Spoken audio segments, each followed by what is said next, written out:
Hello, and thank you so much for taking the time out to listen. Today, I have a question for you.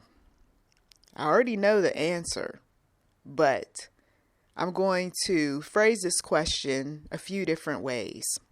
Why do the seemingly righteous support the unrighteous? Why do the honest person support the dishonest person? Why does the person who is not racist support the racist?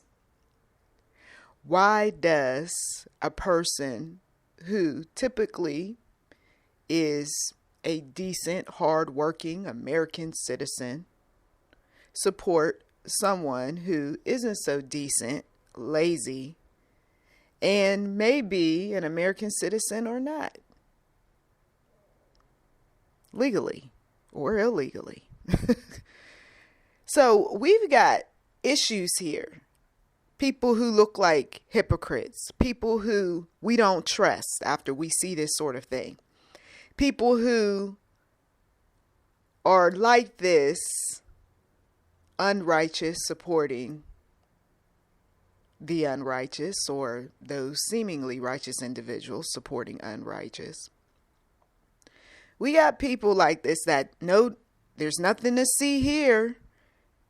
Very quick to cancel individuals who go against what they're doing, that we're saying, okay, you do know the history here. These people have been disrespectful, have mistreated you, have used and abused you. They come in all shapes, colors, sizes, and you're out there and you're boldly proclaiming how wonderful and great and nice they are. We saw this sort of thing growing up in the family. We didn't even have to put a color or anything to it. It was just straight up stupid. You got a pimp player, hustler, gambler in the family who ruined his own family, who's coming to ruin your family, and you give him the head seat at your family dinner table.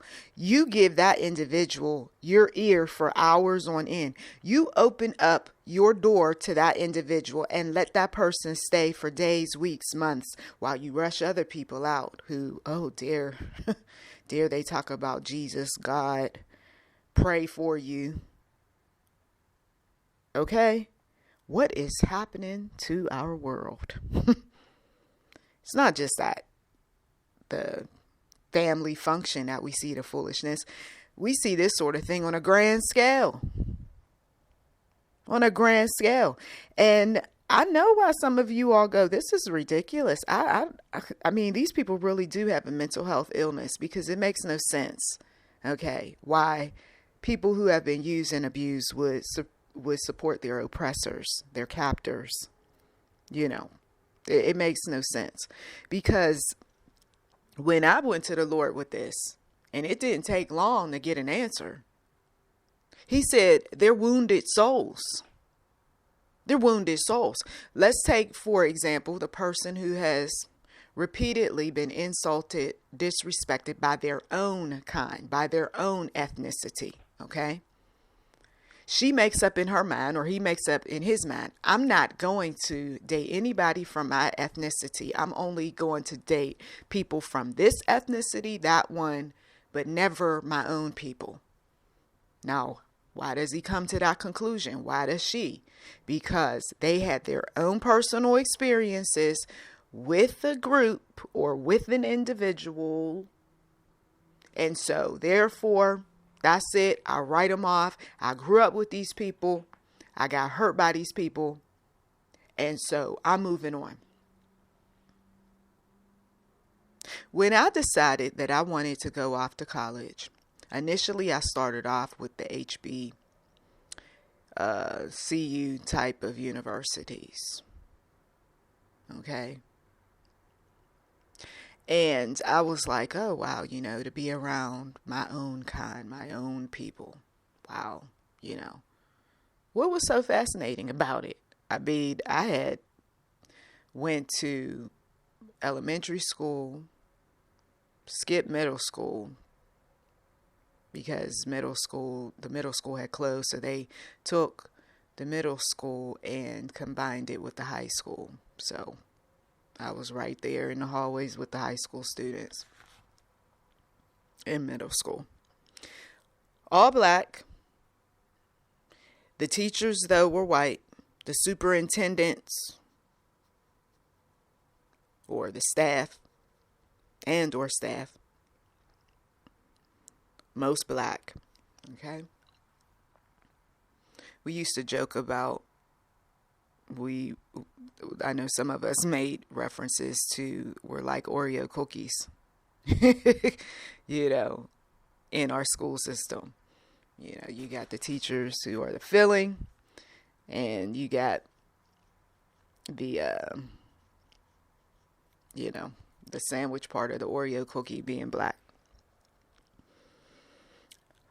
Now, you're going into this atmosphere every day as a white person, and you're dealing with all sorts of interesting people and situations.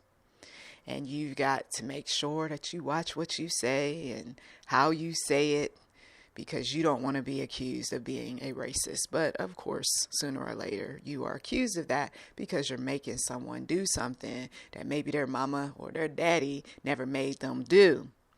And so there was the anger that would be in some of these teachers' eyes, and there would be the anger that the students had to listen to the white teacher. And there was just a lot going on. Okay. And I'm observing because I wasn't that one that wanted my name in lights. That didn't happen until later on when I was almost out of school.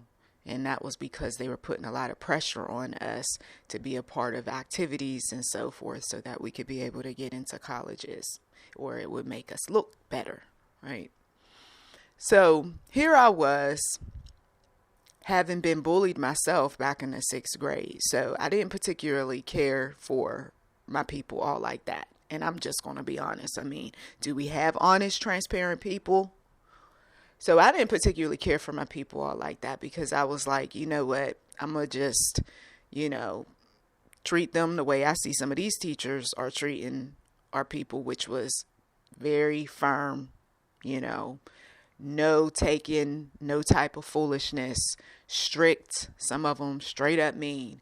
I'm going to be the same way, because I'm not going to be taken advantage of. You're not going to sit up there and think you're going to play me. And if I got to fight, I will fight.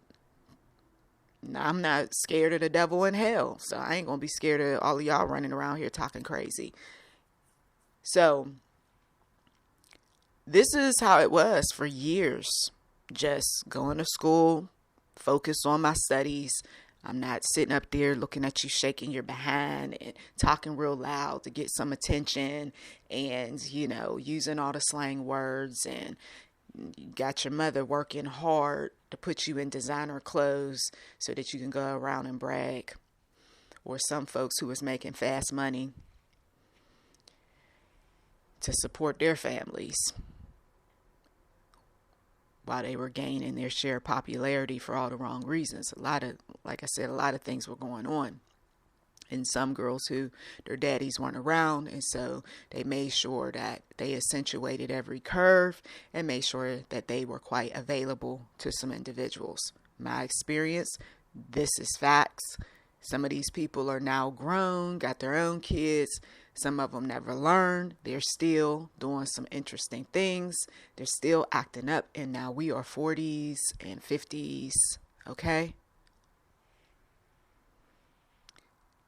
So when you see some things that you don't agree with and you don't like, you can either take your experiences and say, this is my experience and my experience alone. This does not reflect on everyone who I've ever encountered, right? Or who I will encounter. This is just my experience or experiences. The wounded soul who has yet to heal is going to keep running from everyone and everything that triggers. So, that one bullied me. He happened to be dark skin, light skin, whatever. So I don't trust them, because that isn't how we do things. If we're children of God, we know we got to be discerning. We know that we got to pray about some things, but we don't go with the first thought that comes to our mind that, oh my goodness, I remember back in 1986, there was a crew of these people who bullied me, and so therefore I'm never going to be around these people. We got people right now who, once again, 40s, 50s, 60s, and 70s, who don't particularly care for their people. I remember one particular individual, I was on a customer service call, and this woman said some things about these different communities that were in Georgia, because I was moving from Colorado to Georgia, and I was like, okay, give me some information. Very nice African-American woman, well-versed, knew her stuff about all these different communities. And she told me that I'm a black person and I'm not even going to mess around in some of these communities. Okay? She said the communities I like, and she started listing them. And when I looked up the demographics on some of these communities, I said, oh, most of these communities are white. And some of the conversation that she was having was the kind of conversation where she was putting down black folks. And there were some things that absolutely I agreed with when it came to crime and parenting and things like that. But now you're going too far when you're spitting out hateful statements and you're black. You see, I've heard white people talk about each other pretty bad too, and actually made some pretty flattering statements about African Americans. But I'm saying something's wrong.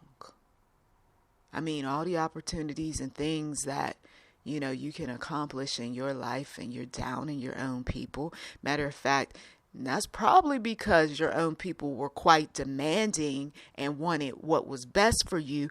And you may have been wounded by your own people. And so you're running away from all things that remind you. So it's safe to be, at least for some individuals, to be the white person in whatever community where your people don't dominate. Wounded souls. Just giving examples. There is no one size fits all, because we know the pain runs deep for some individuals, okay? And their experiences are all over the rainbow. Why, oh why, does one get to a place where they hate the skin that they're in, and the skin that reminds them of who they are? Wounded soul. Oh, Heavenly Father, be with this individual who's listening right now, who they're being touched to the core with regard to the pain and the suffering that they have gone through as a result of their own people. Bring healing where it hurts, in Jesus' name. We want, as always, for some people to be healed. We also want some people to stop the hate. It's blatant hate right there in front of you when you hear some individuals that know full well the things that were said about them as well as others, and yet I'm still going to defend. I'm still going to stand up for. I had some individuals saying, no, that's what the media says about this person in that group. That's what the media put out there. But some of what the media says, and puts out there is in fact true if you were boots on the ground where that person used to live, who his family is, or her family. Oh, some individuals will say, oh, yes, I know that family very well. I went to events and they talk badly about your people. But you can go ahead on and support and give your money, but I'm just telling you the truth. Well, that shouldn't have anything to do with this, that, and the other, but it does, you see. Some people can't make decisions without their prejudices getting in the way. I don't like women, says someone. I don't like men, says someone else. I don't like black, or I don't like white. I don't like red. I don't like yellow. I don't like brown. All this I don't like. Where's it coming from? A wounded soul.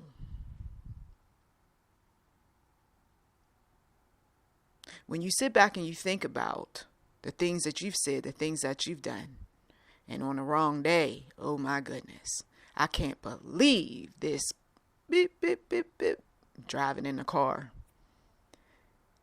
I can't stand boop, boop, boop, boop,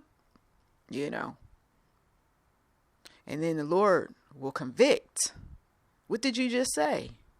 Oh, there's still some work that needs to be done.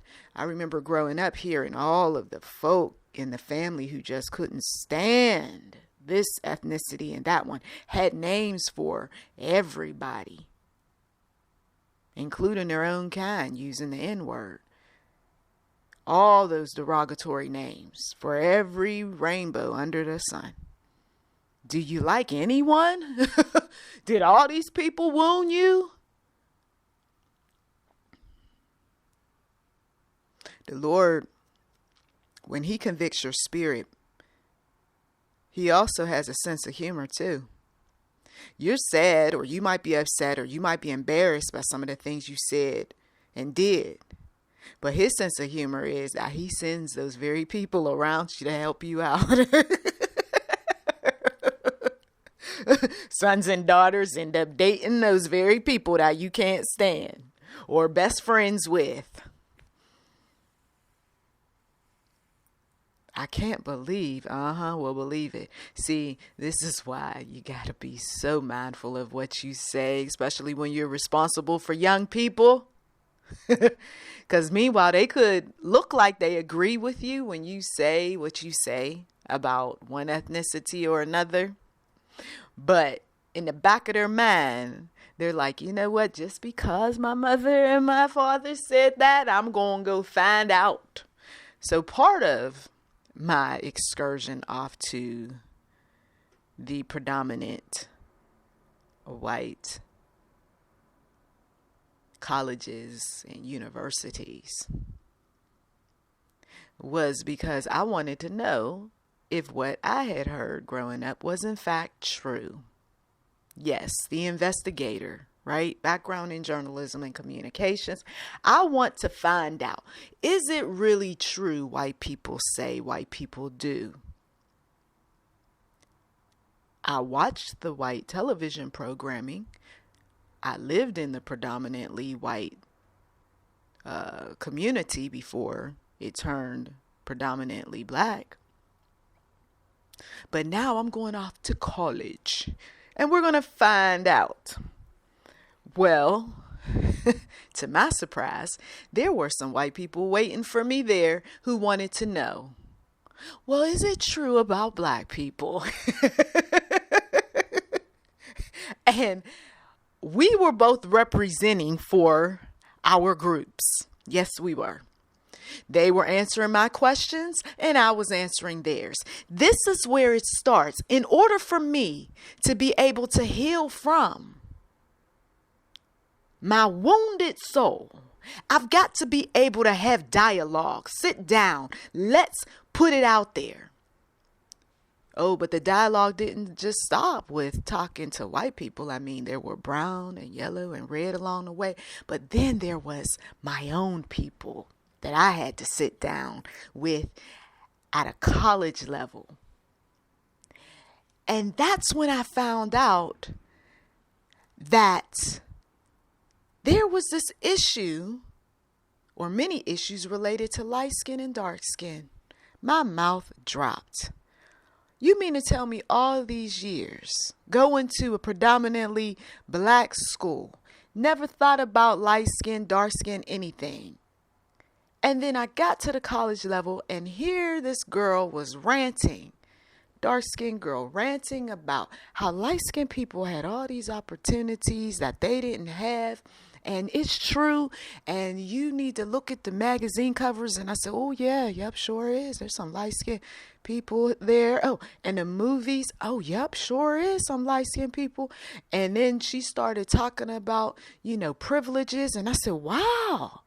And so in the back of my mind, I said, well, then if there is opportunities, then, hey, let freedom ring. Look, you telling me these things that I never even thought about. But you see, the sad part about it was that as I learned more and grew, I said, no, there's still black problems and racist folk, no matter what skin tone. Yeah, maybe a little perk here and there, but at the end of the day, black is black. So you're either going to feel comfortable with me being around, because I feel comfortable with me, or you don't. Because what I found as I listened was that this was a wounded soul who must have went through her share of issues with light-skinned folk. And then when I went off to California, college was long behind me at that point. And then I'm sitting there at the table with my brown brothers and sisters. And I'm like, okay, this is nice. Learning some things here. And they started telling me about the shady behaviors of individuals who would favor light over dark. I said, here we go again. Or in some groups, favor dark over light. Or you're not considered this particular ethnicity or that one because your skin's not dark enough, so you're not a full-blooded. Ooh. And then I found out about some of the privileges that my Asian sisters and brothers got when they did certain things with their skin. I said, this is out of control. Wounded souls. You may have experienced your share of things when you were young, when you were just a little child. Then you grow up and you realize that you're carrying some of the things that you experienced when you were younger. I mean, the family members who also perpetuated this foolishness of the light and the dark and who's better and who's not. And, oh, you want to marry this one, but don't marry that one. And, oh, you want your babies to look this way, but not that way. And all the derogatory words that was said about that when people did end up not listening. Look at that baby. I told her not to get involved with a man. Child, look at that baby looking like, you see? Tough conversations. But hey, how are we going to get over some things and move on with our lives? I'm looking at myself in a mirror and I'm not going to carry everything from long ago. Somebody says right now, today, I'm done with this thing of carrying what my mother, my father, my sister, my brother, my cousin, what they said at the college, what they said at high school and middle school and elementary school, what they're putting out here in media, because they know that there are still adults who are acting like children. So they literally create programming in such a way that appeals to the ignorant. They don't know any better.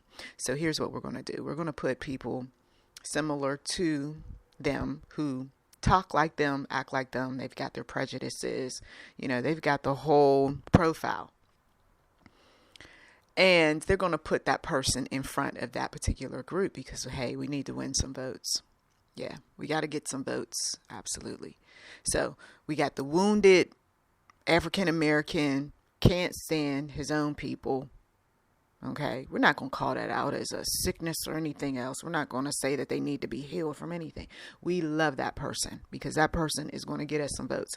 And we absolutely love this one right here, who he does not want his daughter dating anybody black. He can't stand black people. Okay, he even said so. Matter of fact, he's a proud card carrying member of the KKK. We want him. Yes, absolutely, because he's going to help us. He's going to help us. And then, those folks who put out the anti-Semitic, comments, absolutely love them. Yeah, there's room. There's room at the table for them too. Yeah.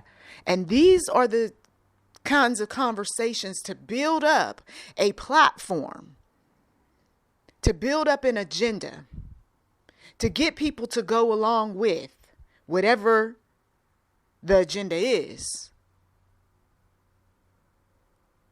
And the characters play their parts quite well. Some of them are paid. Some of them are paid. It's like having a casting call. We got a new movie coming out and we need some folks to play some racist people. We need some folks that are going to be militant in this movie. We need some folks that's willing to say some real nasty, foul things about an ethnicity. And there's going to be some scenes of murder and blood. And yeah, so we're recruiting all of these folks. Okay, they're going to make this movie awesome. But we need them, though, to have some part deep within themselves that still holds some of their personal prejudices and the bullying that took place. Oh, this movie's going to be great because we've got real people with real issues. And some of those movies turned out to be very, very moving. And why were they so moving? Because they had real people with real issues. And why are some of these folks still in front of our faces, despite all of the crazy stuff that they've done? Because they're good actors. They're good actors.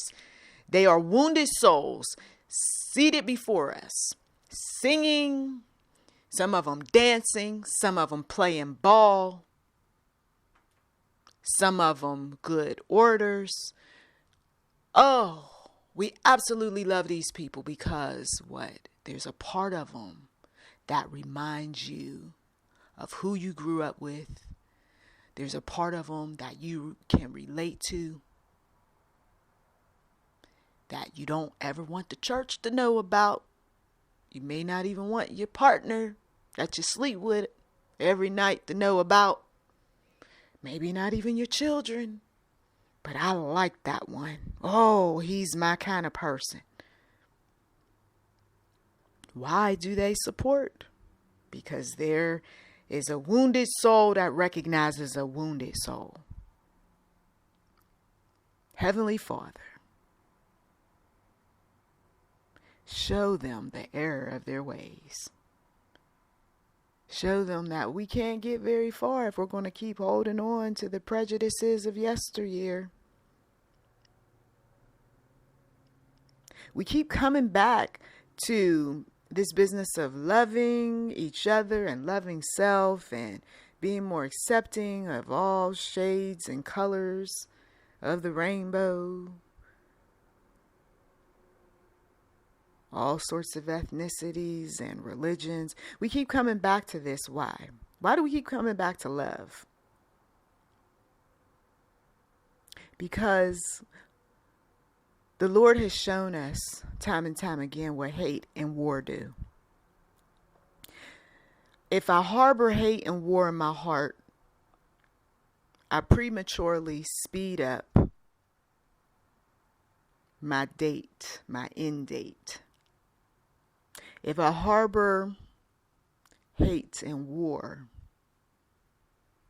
it makes it difficult to sit at the dinner table looking at who that son or daughter brought to that dinner table. Matter of fact, for some of you all, that person that they bring or are planning on bringing will never make it to your dinner table because you boldly told them, it's okay to be friends, but you better not bring them to my house. I heard that sort of thing. Okay? Some of you all remember the old shows, the Archie Bunker show, and you remember the Jeffersons. And these sorts of shows were there using sense of humor to quiet the storms, calm the storms. And at the same time, for some individuals, heal them. Because if you see that you're being made a fool enough times on TV for your philosophy, personal prejudices, and so forth, after a while you start to see this isn't funny anymore. Looking back on some of those episodes, nah, it's not funny. Times have changed. That's how you know your heart has changed, when you're not laughing like you used to. God, He will change your heart in such a way where you're no longer that person who you once were. Matter of fact, you're standing up to some individuals. Yeah, I may have been once prejudiced. Yeah, I may have been once racist or what have you, and probably was once a card-carrying member of, right? For some individuals.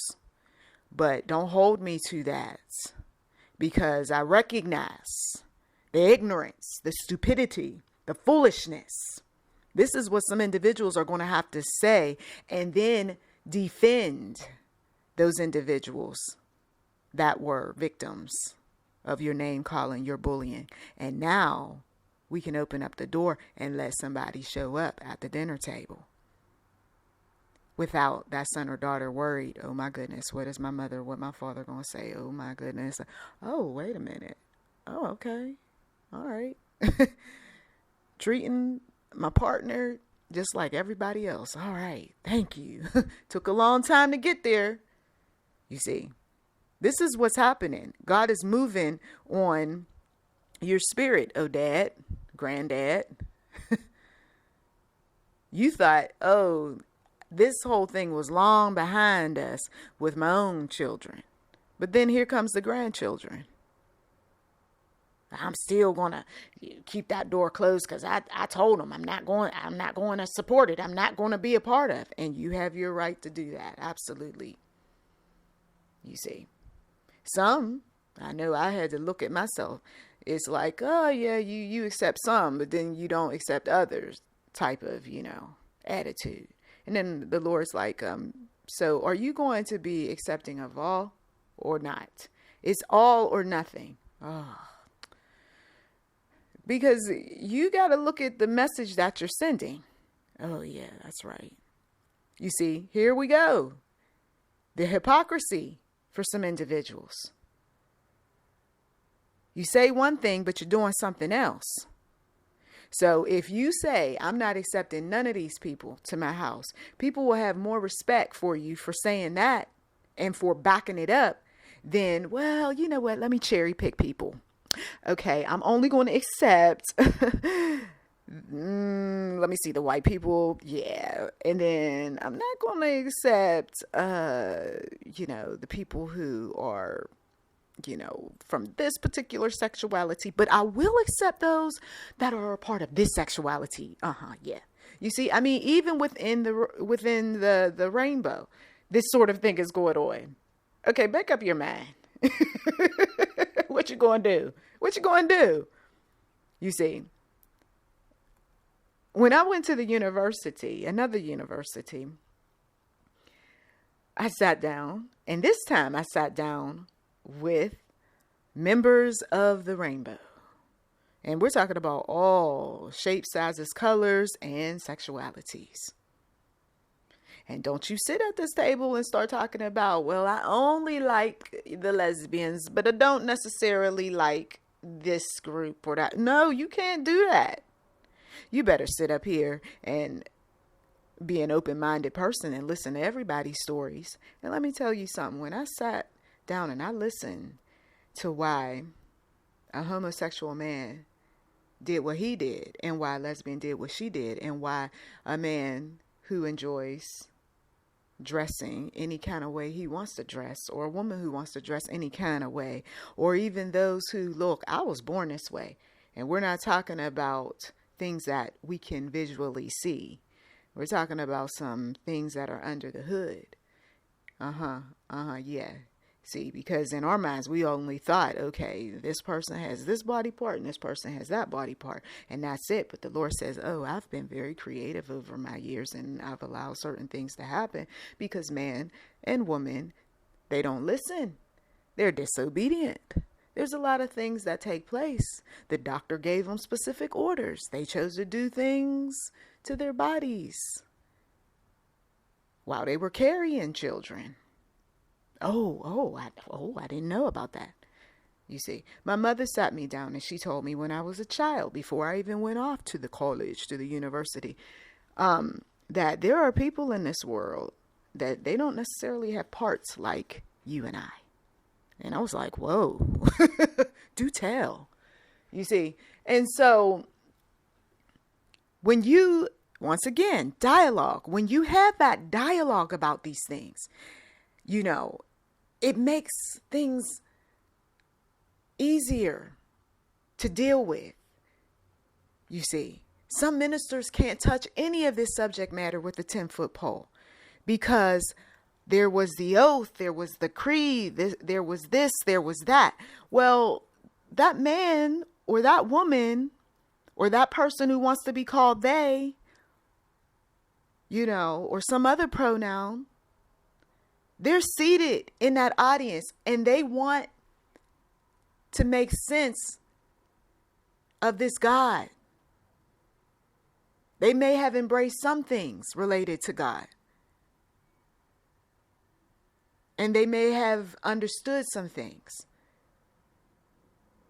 But when you're sitting there and you've got your personal prejudices, it's hard, right, to talk about these issues, you know, that arise in various communities. Matter of fact, some people shift in their seat. They start eye rolling or deep sighing, or they excuse themselves. Oh, no, I can't talk about that. All right, God bless, take care. I'll pray for you. Why are you so nervous about being in the room with someone who has a purse, who has high heel shoes, who has makeup, but has a mustache and hair on his chest? That is what he brought to you. God said, come as you are.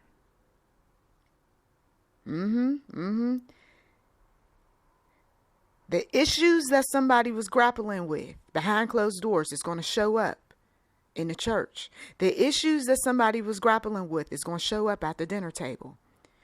The I'm not going to deal with is going to show up.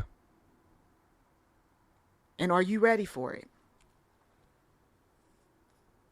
When I first showed up at the college and I saw everything that I saw, my mouth was wide open, my eyes were big. Then after a while, my mouth closed, my eyes were no longer big. Why? Because I'm used to it now. Some of you all, when I had guest speakers a while back on this channel, one of them was a counselor for those a part of the why is it that it's slipping? LGBTQIA community. Okay. Another one that I had on the another person that I interviewed on the on YouTube and Enterprise 7. He talked about his experience at the time he wasn't.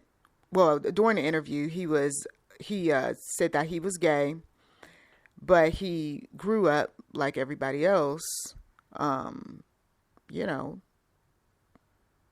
picking his identity and knowing that, or not picking, but, you know, just assuming his identity to be male, and that's it. End of discussion.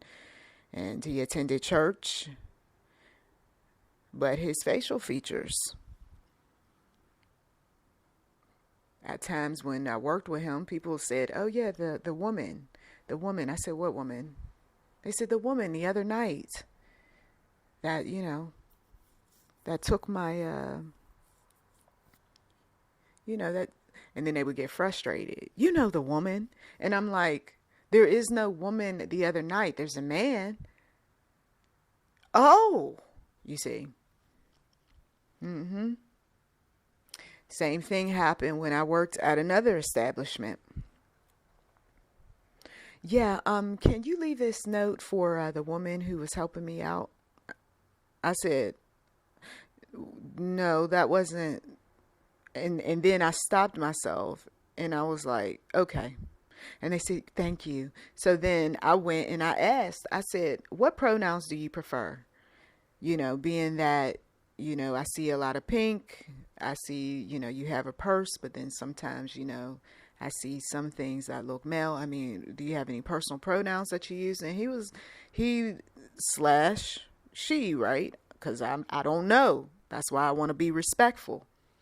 And he told me, he said, he is fine. He said, and she is fine. I said, oh, okay. I said, so you're not offended when these people come up here? And then I know I've said he. He said, no. Matter of fact, I'm good with it. You see, this is what I'm talking about. Dialogue. Once again, can we have the dialogue? You see? So I think I have shared a lot, right? And I hope that you feel a bit lighter about these things, because I know it's tough. I mean, I have to throw in something, though, that was shocking. And I read about these sorts of things over the years. And this was people who go out on dates and they discover some things on those dates. And they have to make a decision whether or not they want to continue to date once they find out. And it's okay. It's okay for people to say, you know what? I don't want to continue to date you because it's better that you do that than to pretend. Like, for instance, many, many, many years ago, there was a movie that had came out, and the woman, she was involved. Matter of fact, Devil in a Blue Dress, and the woman, she looked like she was a white woman, but her history, though, she had black people in her family. And many years ago, I mean, that movie was based on some real facts, that if you had a black father, even though you look white, but you got a black father, and they find out about it, those that were racist, they were killing some people. Okay? Some individuals, though, they're not going to kill, but they're going to disown, or they're going to disconnect from, or they're going to encourage their daughters or sons. We don't want that mix in the family. So you got people who they'll date and they'll find out things like that, or they'll find out that, listen, I had surgery, or I got some problems, that I'm still grappling with, and I hope that, you're going to be supportive of these things. That's a lot to ask of someone who, this is how my life is right now. It's very simplistic. It's basic. I don't need the complications. So basically what you're saying is that you wouldn't be supportive. No, I wouldn't be. Don't judge them and start name calling, because you wouldn't want that done to you. Just simply say, okay, move on. There's so many people out here in this world, that because of all of the education, the visuals that are out here, the, programming, people are like, okay, all right, if this is what you want to do, if this is how you want to do it, so be it. If it goes against your personal faith, you tell people. And I've had to tell some individuals, that there's certain things that I'm not going to cross the line. I don't care what they say out there, because remember, I'm still a child of God. I'm still about God's business. I'm still going to go to the scriptures. Now, if you got a problem with the scriptures or what have you, you also got a problem with the Lord, you see. Now, some individuals will be totally fine with that sort of thing, right? It's respect. I respect you, you respect me. But then there are others who they turn into bullies. Just as they were bullied, they do it. And it's wrong. So we've got to continue on with the communication. We've got to ask questions. We've got to challenge ourselves. And as we're doing this sort of thing, that hate and the war that's harboring within will start to disseminate. And then we feel better. And then we can be able to go to the family holiday events or work alongside of some individuals out here in the real world. We can be able to do so many things because we know what God wants for us to do. He wants us to be peaceful, right? Now, there's going to be times where there's war, but it's going to be spiritual war. It's not going to have anything to do with color, gender, ethnicity, or anything else, right? Religion. We got a spiritual issue. And those spiritual issues, we ask that the Lord deal with those spiritual issues. And there are many. But we can't do these things in our own strength. I thank you, as always, for taking time out of your schedule to listen. You've been listening to YouTube NM Enterprise 7. Feel free to like, subscribe, comment. We do welcome giving, and blessings to you.